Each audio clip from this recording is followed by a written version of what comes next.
We are witnessing the active dissolution of physical law.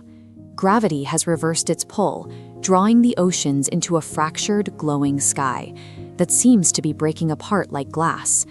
This catastrophe is the final update, a routine execution by a system known as the game. The apocalypse here is a software process, unfeeling, automated, and previously thought to be unstoppable. The world-ending progress bar climbs steadily until it hits 30%. Then it simply stops. Every hunter and corrupted beast in the vicinity freezes mid-motion, their crimson eyes fixed on a single point in the ruins. A logic-based system only pauses when it encounters a variable it has no instructions for. The machine has stalled because it has finally identified an unregistered process it cannot bypass. Mira is that unregistered process. She looks like a 12-year-old in a same school uniform, standing calmly while 1,000 monsters wait for the system to tell them if she is a target or a ghost. Her presence predates the game's launch. As a beta tester who died during the prototype phase, her consciousness was uploaded and then lost in the architecture, becoming a piece of legacy data that was never officially deleted. Mira refers to herself as an unexpected feature. She is a backup file with no start command, existing in the margins of the code where the current developer's authority fails to reach. The scanning protocol is trapped in a loop. It identifies her as player 006, but her status flickers: human, digital, invalid. Unable to resolve the logic error, the heart process abandons the scan, manifesting physical crimson chains to cage and erase her by force. Forcing the deletion of an invalid but physically present object creates a ripple effect. The system is trying to delete part of its own foundation, causing the surrounding architecture to groan and fracture under the computational stress. This systemic friction does more than damage the landscape. It weakens the behavioral firewalls that keep the game's monsters under control. The Crimson Hound, a legendary executioner, hesitates for the first time. As its helmet cracks, the beast drops to one knee, overwhelmed by surfacing memories of a laboratory and a name it hasn't heard in years.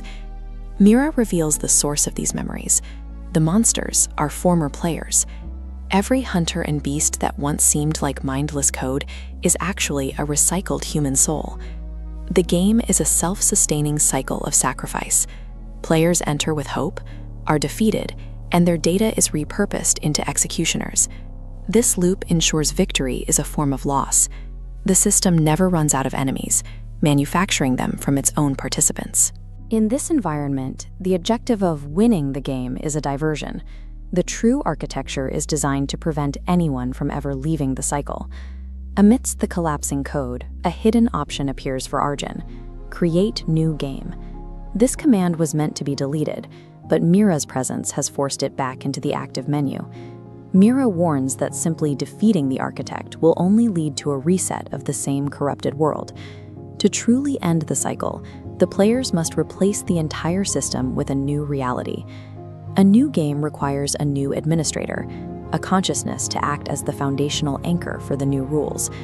Without a central processor to maintain the world, the new reality would dissolve back into the old code. Arjun looks at the architect's mark on his own hand and realizes the cost. The mark isn't a weapon for his use, it is a tether. To save the others, he must step into the role of the successor, remaining behind to manage the system forever. This is the hidden requirement of the new game option. True salvation for the world requires one individual to accept a sentence of eternal, digital isolation. The decision is interrupted by a total failure of the sky. The crimson firmament shatters, revealing a swirling black abyss beyond the simulation's borders. Every local process, including the heart and the final update, shuts down instantly. The rules of the game are no longer being enforced. A figure wearing a cracked porcelain mask descends from the void. This is the root admin, an entity wrapped in chains forged from ruined worlds. Its presence indicates that the current developer was merely a middleman.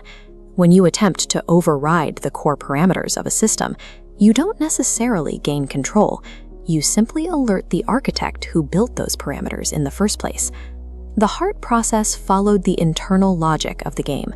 The root admin, however, possesses the authority to rewrite that logic entirely. Breaking a rigged system doesn't lead to freedom. It leads to an encounter with the one who rigged it. The players are no longer fighting against the software, but against the programmer. The game hasn't ended. The root admin has simply logged in to discuss a new set of rules.